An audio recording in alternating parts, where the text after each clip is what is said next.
Kwa majina anaitwa James Mulamba. Um, we have a situation here that we need to remedy as a country, in that we have a president who appears to be supporting a rogue police force. So tell me, how do we handle this situation? Because it is very surprising. I cannot accuse the president of Kenya for being ineloquent. It is common knowledge that the president of Kenya is quite articulate. So when he comes out in public and he says he supports the deployment of police officers to the protests, whilst they are not wearing police uniforms. That is, they are donning plain clothes. And he fully understands that this is unconstitutional and that it is an illegality. Doesn't that then not betoken the unconstitutional surveillance and involvement of police in plain clothes in the ongoing demonstrations? It behooves all of us to condemn some of these reckless and arrogant statements, because you cannot convince me that this is not being arrogant. You cannot tell me that you understand there is a court order that has barred police officers from attending demonstrations while donning plain clothes, and you still support that. That tells us that when public officers and state officers misbehave and no action is taken on them, the president is behind them. The president has emboldened them to act in this way and to violate the constitution. When the heat was so high during Japheth Kome's tenure as the Inspector General, you remember the Githurai massacre and the Kware killings. The president pressured Japheth Koome into resignation. So there is nothing completely whatsoever that is stopping President William Ruto from pushing for the resignation of Eliud Lagat, or from pressuring him to step aside for the commencement of investigations onto his possible involvement in the Albert Ojwang case. There is a very interesting body called the IPOA that is not exercising its mandate as we expect it to, because the IPOA cannot afford to choose and take sides, because deciding to prosecute everyone and anyone except Eliud Lagat is picking sides. So the chairman of IPOA, Isaac Hassan, should tell us why Eliud Lagat appears to be a sacred cow, that he can investigate and his commission can call for the investigations of everyone, but not Eliud Lagat. What is it that you know that we don't? Because kama Eliud Lagat is the complainant in the Albert Ojwang case, he then is without a doubt the first person of interest in this case. The fact that he is a police boss makes it even harder, but it should not be an excuse to victimize the junior police officers and the junior DCI officers, because they were acting on an order. We need to rethink the jurisprudence of command in this country. How do you understand orders and commands? And how are some of these orders enforceable? And which orders are not enforceable? Because the police bosses, for a very long time in this country, have been issuing illegal and unconstitutional orders, which they expect to be followed to the letter by the junior officers without question and without fail. And when tragedy knocks, when a crisis comes about, the police bosses sacrifice the junior officers, hata kama ni wao waliwatuma. We need to rethink that. It needs to be factored somewhere in between the laws on police conduct and police regulation. We need to revise those laws. We need to free our officers from executing and following illegal orders that are unconstitutional and violate the rights of other Kenyans. Because if we don't do that, we are not going to break the chain. And we are not going to solve this problem. So in my supposition, I think we should rethink the laws on police conduct and the laws on the legality of commands and orders. And we also need to enforce police reforms. Unfortunately, we expect the president to be the initiator and the biggest proponent of constitutionalism, the rule of law, and police reforms. But we don't see that from him. We don't see that good faith. And we are asking the president, if you are unable to institute simple remedial action as this, ni kama hiyo kiti imekushinda. Please leave the seat to us. We think we can do a better job. Because we are not going to continue tolerating and condoning extrajudicial killings, torture, detention, and the mauling of protesters and critics in 2025. Hiyo vitu mungefanya huko wakati wa Moi. Saa hii sisi we don't have that energy. We don't have the time and we don't have the patience. Mmetusukuma sana. Na mkitufikisha kwa ukuta, hata sisi mtatuforce kureact. Kwa sababu ni mtoto wetu mnaua, ni mtoto wetu mnatocha, ni watoto wetu mnasumbua. Na kila mtu anapenda kuishi. Leo hii wewe umekaa hapo nyumbani, unaweza kuwa hii kesi haikuumi sana kwa sababu huyu mtoto si wenu. Wenu akifikiwa utakumbuka. Wenu akifikiwa itakuuma.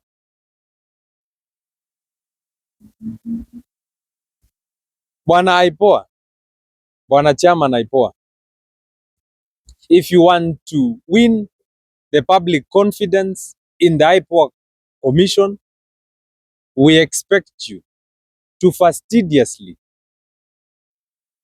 call for the suspension of Eliud Lagat and commence investigations on Bwana Eliud Lagat. Investigating someone does not mean they are guilty. It means you are willing to follow the law, you are willing to institute an investigation, and you want to get to the bottom of this case. You cannot appear to want to prosecute everyone and anyone except Eliud Lagat. Then you would leave us with no option but to surmise that you have been pocketed by William Ruto or that you are a friend to Eliud Lagat and you cannot handle this case because of conflict of interest. Then we will have to call for your resignation. We will have to call for your firing, because then you would have proven to us that you cannot handle cases impartially. Let me get to the budget. Before maybe you get to the budget, some of the individuals are taking in as far as that this death of Albert in fact, Albert Ojwang is dead. It's political. Because some of the officials who are supposed to be dismissed and who are big and yes, they are still in office. What can you say about that? Is truly this issue political, and that is the main reason why these officials are still. We cannot rule out the involvement of politics in this case, because it is not lost to us that the president appoints the deputy inspector general, the inspector general, and most of the security chiefs in this country. He appointed the director of DCI, he appointed the IPOA chairperson, he appointed the DPP. Myself, I have questioned these appointive powers of the president so many times, and I have requested our MPs, well, we know we don't have a parliament, but just in case they cared, to rethink the appointive powers of the president and to possibly curtail these powers. The president should not be appointing almost everyone. The president appoints all the security chiefs. The president appoints the chief justice. The president appoints the attorney general. The president appoints directors. Doesn't that then mean that almost everyone is answerable to the president?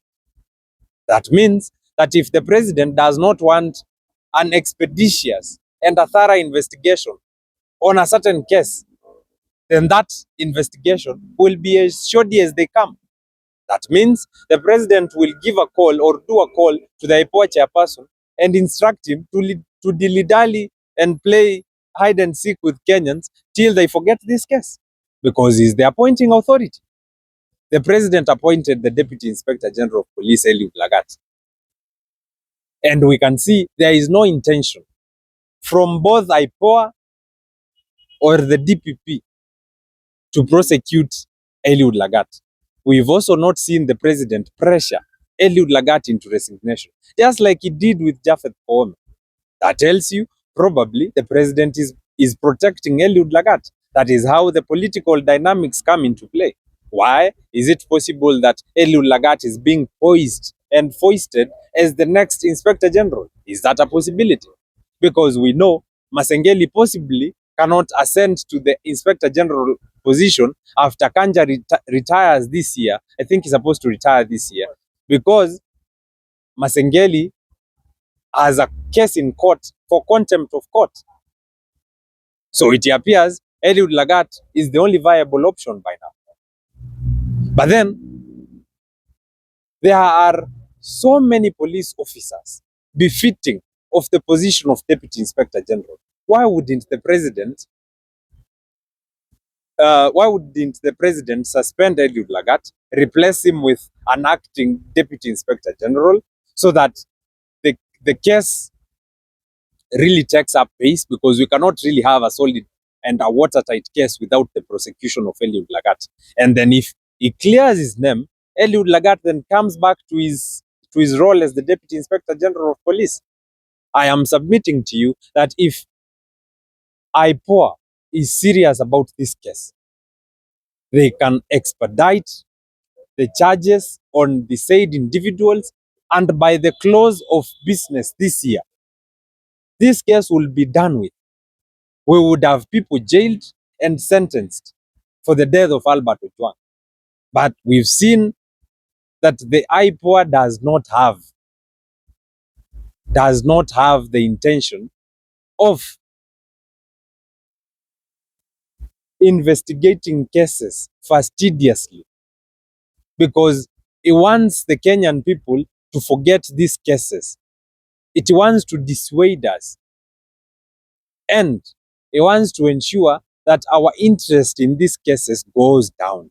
And after that happens, these cases are withdrawn, just like Baby Pendo's case was. So to answer your question, yes, there's a political angle to this case. If there wasn't, the president would have already suspended the DIG. And today, we would have pressured the IPOA commission to institute charges on the DIG. But it appears he is untouchable. Why?